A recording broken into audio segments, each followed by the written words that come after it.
Selamat datang di segmen Ternyata Aku Tenry Bito. Kali ini Dewan Dunia akan sedikit membahas hal-hal ya masih seputar One Piece dan mungkin juga anime lain ya.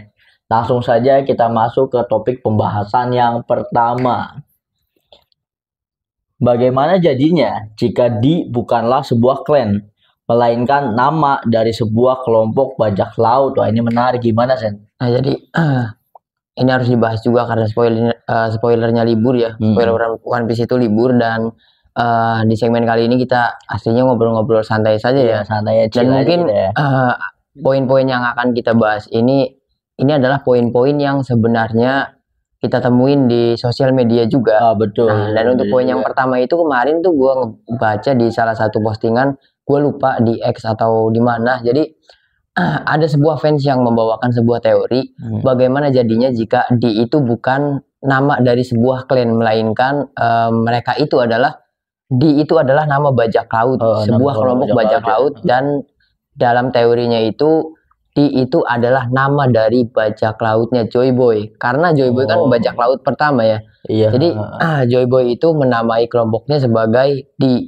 Dan dalam teorinya tuh gini, kelompok tersebut berisikan ya orang-orang yang ini leluhur dari beberapa keluarga-keluarga besar yang ada dalam cerita One Piece sekarang, seperti keluarga Nefertari, keluarga Devi, terus keluarga mungkin Trafalgar, terus Jaguar juga, terus Monkey juga, dan itu adalah para leluhur gitu. Karena memang mereka adalah kelompok bajak laut di setelah perang 800 tahun yang lalu, kan memang perang 800 tahun yang lalu kan melibatkan 20 aliansi kerajaan melawan Joy Boy, yang artinya Joy Boy itu ya memang kelompoknya Joy Boy gitu.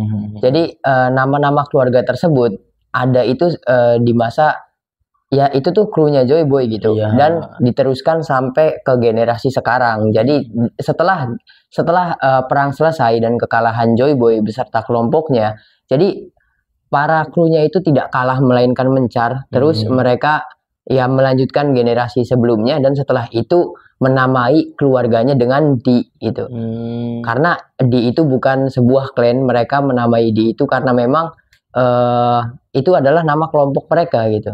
Oh, berarti kayak orang-orang yang menyandang nama Di yang di era sekarang itu berarti leluhur mereka itu ex Joy Boy Pirates ya Sen ya? Iya, dan bukan Joy Boy Pirates aslinya. Ya di Pirates tadi, tapi kemungkinan besar kaptennya Joy Boy. Itu. Nah, yang masih menjadi pertanyaan, kita sudah tahu salah satu karakter legendaris yang hidup 800 tahun yang lalu di-spill oleh Oda Sensei dengan nama lengkapnya ya, Davy D. Jones ya kan. Dan memang banyak juga teori dari para fans itu, apakah Davy Jones itu adalah Joy Boy ya? Kan gitu. Jadi namanya Davy Jones, julukannya Joy Boy. Itu sama seperti Don Quixote do Flamingo, julukannya Joker kan gitu. Tapi untuk teori itu gua kurang setuju, dan di video sebelumnya kita sudah ngebahas juga kalau misalkan Davy Jones dan juga Joy Boy itu dua orang yang berbeda tapi hidup di masa yang sama, dan kita juga sudah jelasin ya. Jadi memang Joy Boy itu sama seperti Roger, Luffy, hidupnya di lautan, real bajak laut gitu. Dan alasan mengapa gue ngomong beda, Davy Jones itu kan seperti yang dijelasin oleh Rox, dia itu menguasai dunia bawah. Jadi dua orang bajak laut yang memiliki bukan memiliki, jenisnya beda gitu. Jadi kan kita sudah jelasin Davy Jones itu lebih fokus ke dunia bawah, sama seperti Kaido, Joker, Crocodile ya. Jadi Davy Jones itu seperti mafia, gaya-gaya mafia ya. Kalau Joy Boy itu kan ya bajak laut seperti Roger, Luffy gitu, bajak laut yang memang mengarungi lautan untuk berpetualang, bukan untuk berbisnis kan gitu. Kalau misalkan orang-orang para bajak laut yang fokus di dunia bawah kan mereka bisnis ya, utama itu bener-bener jadi nyari cuan aja kan gitu. Betul. Nah, jadi gue tidak setuju kalau misalkan Davy Jones dan juga Joy Boy itu adalah orang yang sama. Dan nyambung ke perkataan gue tadi, Oda nyepil Davy Jones dengan nama lengkapnya beserta nama keluarganya, Davy D. Jones. Dan untuk Joy Boy, baru Joy Boy saja. Jika memang Joy Boy dan juga Davy Jones itu orang yang berbeda, kemungkinan besar ya Joy Boy memiliki nama keluarganya sendiri. Iya, betul ya. Ya mungkin ya Monkey ya, mungkin ya. Mungkin, kemungkinan. Entah itu Monkey, entah itu Gold, entah itu apa, yang jelas pastinya Joy Boy itu adalah salah satu leluhur dari orang-orang yang atau keluarga yang menyandang nama di sekarang ya. Entah ya, mungkin saja bisa jadi Joy Boy itu jaguar ya, karena memang topinya Joy Boy itu kan besar ya, topinya besar. Bisa banyak yang ngomong kan Joy Boy itu dari ras raksasa atau mungkin yang lain, dan kita tunggu saja. Tapi Joy Boy dan juga Davy Jones itu dua orang yang berbeda ya. Dan kalau memang pada teori ini mengatakan kalau Di itu adalah nama sebuah kelompok bajak laut, dan memang itu adalah bajak lautnya Joy Boy. Joy Boy kan pasti seorang kapten ya. Iya. Dan mungkin sama Davy Jones itu mereka itu memiliki dua kelompok yang berbeda pada masanya. Sepertinya seperti itu ya. Tapi kalau misalkan teorinya mengatakan Di itu bukan sebuah klan dan juga Di adalah sebuah kelompok bajak laut, ini itu masuk akal di segmen gue lupa ternyata aku Tenryubito episode berapa. Kita itu kan pernah ngejelasin. Iya. Di itu bukan klan ya. Iya, bukan klan. Jadi kan pada saat itu kita ngejelasinnya Di itu adalah orang-orang yang ikut beraliansi dengan Joy Boy, karena Joy Boy. Di adalah nama aliansi Joy Boy ketika melawan 20 aliansi kerajaan kan gitu. Teori yang kita buat kan seperti itu. Iya, seperti itu. Ya. Itu masuk akal sih, benar sih. Dan tadi gue baca di sosial media malah ngomongnya Di itu adalah sebuah kelompok bajak laut, walaupun itu masih sekedar teori ya. Jadi memiliki kesamaan juga dengan teori yang pernah kita buat kan gitu. Tapi kalau misalkan seperti ini juga menarik juga sih ya. Menarik juga sih, soalnya kalau klan kayaknya masih kejauhan ya, soalnya kan masing-masing karakter yang menyandang nama Di beda banget. Kalau klan kan punya kayak kemiripan lah ya.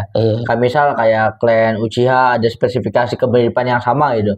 Nah kalau Di itu kan dari Lau sama Luffy sama Teach itu sendiri sama Jaguar the Soul kan masing-masing emang beda gitu ya. Kalau dari ras dari suku memang beda. Jadi masuk akal sih kalau ternyata mungkin Di itu inisial yang dikasih pada waktu Joy Boy Pirate itu ya. Jadi kayak mungkin kru-kru kuatnya itu dikasih nama gelar atau sandangan nama Di ya, bisa jadi sih. Ini keren banget sih. Kalau misalkan dari fisik saja kan kita sudah mengetahui.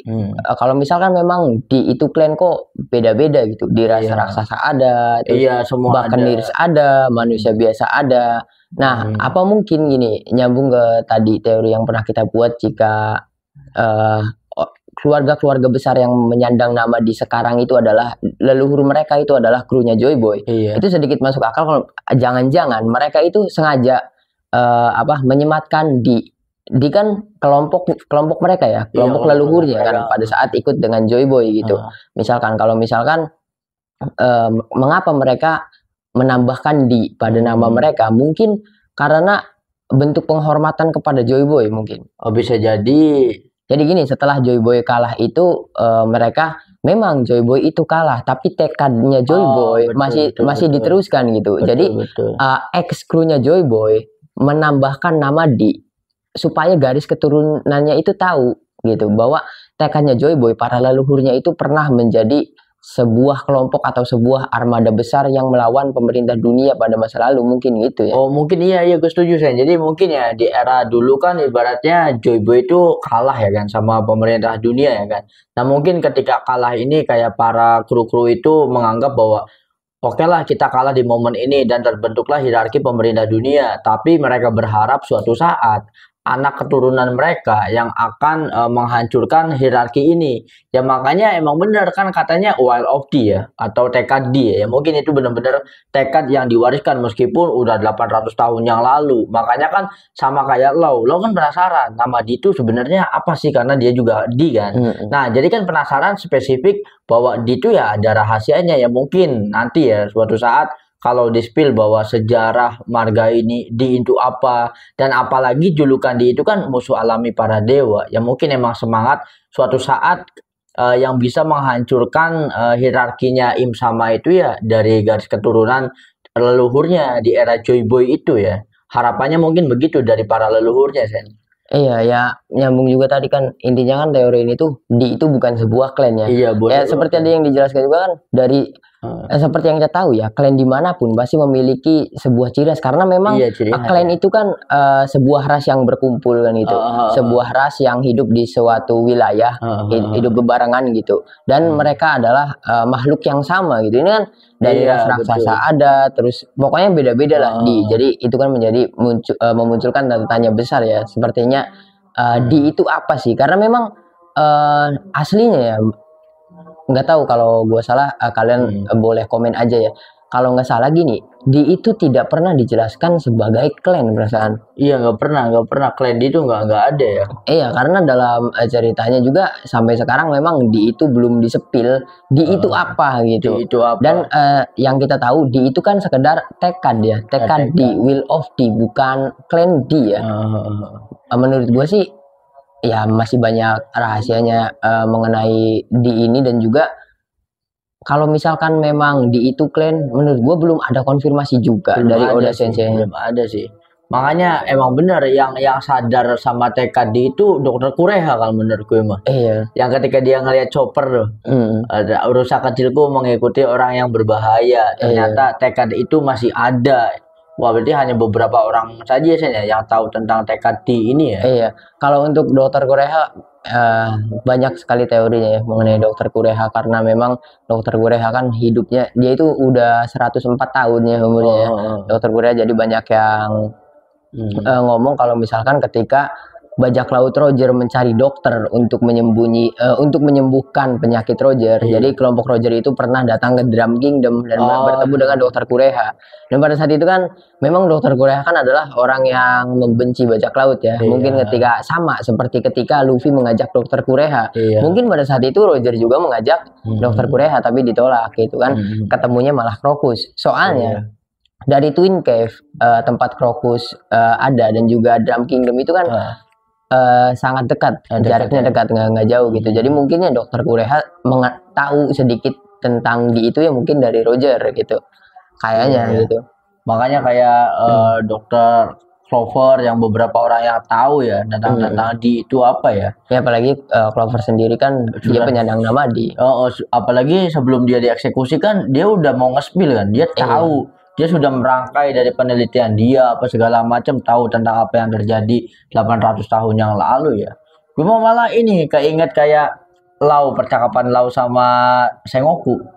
Yang ibaratnya namaku ada menyambang dia kan. Apakah itu alasan Horizon menyelamatkan dia? Terus kan yang paling keren itu jawaban Sengoku kan. Ibaratnya seseorang tidak perlu alasan untuk menyayangi orang lain aja. Gokil banget sih. Tapi kalau misalkan untuk Corazon dan juga Lau, memang Corazon itu kan baru benar-benar peduli sama Lau ketika Lau ngomong nama lengkapnya kepada Baby Five dan juga Buffalo ya. Langsung ketika Lau nyepil nama lengkapnya kepada Baby Five dan Buffalo, jadi ketika ngomong gitu, Corazon itu dengar langsung ngebawa Lau ke itu kan. Langsung ngomong berduaan, dan pada saat itu Corazon benar-benar nyepil kalau sebenarnya dia itu bisa ngomong kepada Lau dan menjelaskan. Dan orang yang menjelaskan di itu apa sedikitnya itu Corazon yang pertama ya. Jadi Corazon ini menjelaskan bahwa di itu adalah nama yang tersebar di seluruh dunia sejak jadi di itu Corazon juga ngomonginnya itu bukan klan, itu adalah nama yang tersebar ke seluruh dunia gitu. Dunia ya, benar ya. Jadi di itu ya benar-benar memang tekad saja, belum ada konfirmasi juga kalau di itu adalah klan ya. Iya, belum ada kalau klan. Benar-benar menarik banget ya. Berarti tapi gue pengen ini jauh dari ini ya. Kan dulu itu sebelum terbentuknya pemerintah dunia ya, di Redline juga Marijoa ya. Kan katanya dulu Marijoa Redline itu tempatnya Lunarian, Sen. Itu teorinya ya. Teorinya gue pernah ngeliat postingan di gambar ya. Kan beberapa misteri di dunia One Piece yang belum terpecahkan. Ada salah satu misterinya itu bagaimana ras Lunarian bisa punah. Sedangkan ras Lunarian itu kan teorinya dia suku yang menempati Redline ya sebelum Marijoa itu dibentuk ya. Kalau menurut lu gimana sih tentang ras Lunarian? Ya memang seperti itu sih. Jadi Lunarian kan jadi salah satu ras yang diperkenalkan, mereka itu memang benar-benar ras yang sangat kuat ya, karena daya tahan tubuh paling hebat itu bukan exoskeleton aslinya. Itu Lunarian. Jadi Lunarian itu bisa diserang itu hanya sekitar 5 detik saja ketika api di punggung mereka padam ya. Itu kan Zoro ngitung tuh, Zoro untuk pertama kalinya Zoro berpikir itu ketika dia melawan King ya. Jadi dia sampai ngitung bener-bener, waktu untuk menyerang Lunarian itu cuma 5 detik ketika api di punggung mereka itu padam ya. Jadi pertanyaannya, mengapa Lunarian yang begitu kuat bisa dimusnahkan? Ya jelas boy, bisa dimusnahkan dong. Kita harus tahu di arc terbaru Imu ketika merasuki Gunko itu Imu jadi apa? Jangan jadi iblis kan. Masuk akal kalau misalkan Lunarian harus bisa dimusnahkan gitu. Apalagi kan kita tahu ya Imu juga memiliki Gorosei dan sebagainya gitu ya. Apalagi pemusnahan ras Lunarian itu dilakukan ya bertahun-tahun. Artinya ketika pemerintah dunia berusaha untuk menyerang atau memusnahkan ini Lunarian, pertempurannya mungkin panjang ya. Pasti sih, pasti bukan sehari 2 hari ya. Itu kayak genosida yang panjang, soalnya ya Lunarian pasti bisa ngasih perlawanan dong ya. Ketika diserang. Tapi menurut gua emang Lunarian itu diceritakan mereka adalah ras yang hidup di Red Line memang ya. Tapi gue tuh pernah berpikir ketika ini kan teori-teori ini kan muncul ketika pertama kali identitas King asli dari King itu diungkapkan ya. Nah, gue pernah berpikir apa jangan-jangan Lunarian adalah leluhur asli. Jadi kan kalau Buccaneers itu adalah Ancient Giant yang berevolusi. Nah, gue pernah berpikir Lunarian itu adalah leluhur asli dari penduduk Skypiea. Penduduk Skypiea kan memiliki sayap-sayap kecil. Nah, jadi penduduk Skypiea yang kita tahu, yang mereka punya sayap kecil itu adalah Lunarian yang berevolusi menurut gua. Apa jangan-jangan Lunarian yang waktu genosida dia berhasil kabur dan akhirnya pindah tempat ke Skypiea terus beranak pinak. Nah, jadilah ini apa Sandia ya? Bukan, kalau Sandia itu Wiper dan Palgara tuh Sandia itu kan dari asli dari Blue Sea kan. Kalau Sandian. Jadi gue berpikirnya tidak seperti itu. Waktu bahkan di juga kan kita ngomong sama, kita harus samain ke Elbap. Jadi raja harus keturunan dari Ancient Giant. Tapi tidak semua raksasa itu Ancient Giant. Mungkin orang-orang yang memiliki sayap kecil itu adalah penduduk di sebuah kerajaan, di mana kerajaan tersebut dipimpin oleh garis keturunan murni dari Lunarian. Mungkin seperti itu menurut gue yang paling masuk akal. Tapi anak keturunannya sudah bercampur ya? Pasti kan kayak ini aja. Harald aja kan nikahin Ida, otomatis Ida kan bukan raksasa Ancient Giant dong. Ya mungkin pada saat itu juga ada keluarga kerajaan yang nikah sama penduduk biasa. Nah, dari situlah muncul keturunan para penduduk Skypiea yang kita kenal sekarang. Mungkin seperti itu ya. Jadi paling masuk akal. Jadi ketika nikahnya nggak sama-sama ras asli Lunarian, jadi ke nerf apinya nggak ada, tapi saya masih ada. Sama kayak perbedaan Loki dan Harald, Loki dan Hadrudin. Kan Loki mah tetap ada ini kan, ada tanduk kan, sedangkan Hadrudin nggak ada. Mungkin begitu ya. Soalnya gue menarik banget ketika melihat postingan tentang ras Lunarian ya. Jadi di postingan itu jadi ceritanya ya, Joy Boy itu mendatangi ras Lunarian kalau di dalam postingannya, terus menanyakan kan. Apa yang kau butuhkan sampai harus datang ke sini, Joy Boy, kata para Lunarian itu ya, Lunarian itu. Makanya gue berpikir iya ya. Nah, tapi di sini momen ini keren banget sih ya. Gue berpikir begini, ketika pemerintah dunia itu mendeklarasikan diri setelah mengalahkan Joy Boy, langkah pertama yang dilakukan oleh Im Sama adalah membumi hanguskan atau melenyapkan entitas-entitas yang mengancam kedaulatannya, Dan mungkin salah satunya Lunarian segala macam ya, kayak Buccaneers. Soalnya kalau dibiarin ya itu yang bakal ngerecokin pemerintah dunia kan. Pasti jadi lawan ya. Jadi lawan. Nah, makanya gue sampai sekarang itu berpikir bahwa Wild of D kayak itu tuh sebuah ramalan loh. Jadi kayak ramalan suatu saat pemerintahannya Im Sama itu ya akan berakhir ya dari orang-orang yang menyandang nama D atau Wild of D itu sendiri, karena kan semua eksistensi atau entitas yang mengancam udah nggak ada dong. Lunarian udah nggak ada, Buccaneers udah nggak ada, sampai Clan Davy juga kan mikirnya udah nggak ada. Yang waktu di God Valley kan mikirnya udah nggak ada kan. Makanya Garling ngomong yang agung akan senang. Ya mungkin wah ini beberapa ancaman bener-bener udah nggak ada semua ya kan. Tinggal D aja, dan ternyata Clan Davy masih ada Teach. Apalagi kayak di lainnya juga kan masih banyak. Makanya itu sih kayak sebuah ramalan sih. Iya memang menurut gue juga memang mirip ya, kalau misalkan kita harus nyambungin ke movie atau cerita atau novel apapun yang alur ceritanya itu menceritakan genrenya kolosal gitu, menceritakan kerajaan ya. Pasti ketika ada sebuah kan kita tuh percaya kalau misalkan IMU dan juga 20 aliansi kerajaan ini merebut sebuah tahta ya. Iya. Dan banyak yang menyangkut pautkan tahta tersebut adalah Marijoa, dan Marijoa itu adalah kerajaan kuno ya. Iya. Jadi kastil Pangaya itu adalah istana kerajaan dari kerajaan kuno gitu. Jadi IMU dan juga yang lainnya itu merebut. Oh iya, merebut. Jadi seperti kudeta gitu. Kudeta bener ya. Kan garis keturunan rajanya dihanguskan segala macam, dan kayak seperti Lunarian Bakendis, gue mikirnya mereka adalah aliansi, dan gue berpikir raja yang harusnya menduduki kastil Pangai itu ya Joyboy. Gue berpikirnya karena memang Joyboy juga kan diceritakan dia itu salah satu penduduk dari kerajaan kuno. Penduduk dari kerajaan kuno yang ingin berpetualang ke lautan, Joyboy itu ya. Dan dia menjadi bajak laut pertama gitu. Dan kalau misalkan nyambung ke pertanyaan poinnya, kalau misalkan itu adalah sebuah tekad ya, mereka jadi ex-krunya Joyboy itu percaya jika kejayaannya Joyboy itu akan kembali nanti. Ya ramalan kan terbentuknya seperti itu. Kita contoh Lord of the Ring lah kalau kalian nonton. Jadi Sauron percaya kalau dia itu bisa dikalahkan nanti oleh keturunan dari raja tersebut yang kita tahu Isildur ya. Isildur karena pada saat perang juga Isildur yang berhasil mutusin tangannya Sauron.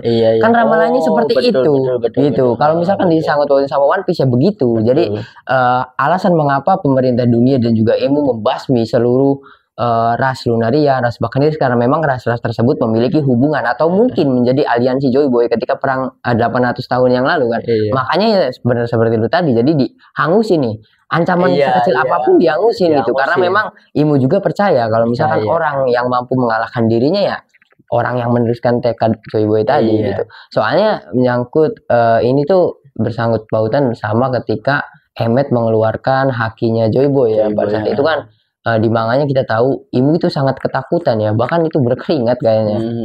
Ketar-ketir ya. Iya, ketar-ketir bener. Ya kalau misalnya memang diramalnya memang seperti itu. Makanya jangan-jangan ramalan ini ya adanya di mural Elbaf itu nggak sih, Sen? Iya, ya itu tuh. Kan prasasti kan mural itu kan. Gue kecewanya itu. Jadi kan kenapa kok panel manga mungkin nanti akan dijelasin lagi. Tapi ketika diperkenalkan anjir sebentar banget, nggak ada penjelasan sama sekali gitu. Itu hanya dijelasin di kitab suci Harley-nya aja. Jadi bahwa dunia itu sudah mengalami 3 fase kan gitu. Dunia ke-1, ke-2, dan sekarang itu memasuki dunia ke-3 di alur cerita One Piece ya. Tapi tidak dijelaskan. Muralnya kan itu kan prasasti peperangan ya. Ini tuh siapa? Ini tuh siapa? Ya kan ada yang mengatakan bahwa Tontata ada, Lunarian ada. Sedangkan sekarang juga Lunarian masih ada, si King kan masih hidup ya. Nah gue berharap itu King masih hidup ya, walaupun di akhir arc Wano kita tahu kalau King juga nasibnya sama Queen. Jadi ditusuk sama Aramaki. Tapi gue percaya kalau misalkan King itu bisa kabur ya, bisa menyelamatkan diri ya, karena kita tahu daya tahan tubuhnya Lunarian itu bukan main-main. Bukan main, di open aja dia masih hidup kan. Bener ya. Semoga aja lah. Emang bener itu ramalan sih. Tinggal nunggu waktu yang tepat aja ya. Tapi untuk poin yang ini kan teori kalau misalkan itu bukan klan melainkan kelompok bajak laut, ya kita setuju ya. Soalnya kita sudah ngebahas sebelumnya, kita sudah ngebahas kan gitu. Kalau kalian nggak tahu, kalian bisa nonton. Kalau bisa nonton semua episode ya. Ternyata aku Tenryubito pasti nemu. Karena kita kalau punya teori itu update terus ya. Ketika kita punya teori terus ada update chapter baru, kalau kita salah berarti kita salah. Tapi kalau benar ya ternyata teori kita benar kayak gitu kan. Wajar, teori kan spekulasi. Jadi kita tidak mendahului timeline kan ibaratnya kan. Dan bedanya itu kalau teori ini menyebutkan secara spesifik jika itu adalah kelompok bajak laut. Kalau kita kan itu adalah nama dari armada besarnya Joyboy. Itu kan bedanya itu ya. Cuma ya intinya sama aja. Jadi kayak logikanya ini logikanya misal krunya Luffy. Nanti Robin punya anak cucu tuh ada kayak gitu kan. Gitu. Kayak Chopper punya anak cucu, kayak misal Chopper nih punya anak, dia di ini kan diceritain kan. Nanti kalau kamu punya anak, punya cucu segala macam, sadanglah nama apapun namanya tapi harus ada D-nya gitu kan. Kan simpelnya seperti itu ya. Iya, bisa jadi kan Roronoa di Isoro Junior. Benar. Winsmoke di Sanji Junior. benar. Ada inisial D-nya ya. Berarti untuk poin yang pertama kita anggap selesai. Kita lanjut ya. Kita lanjut lagi, ini ada poin pembahasan yang kedua.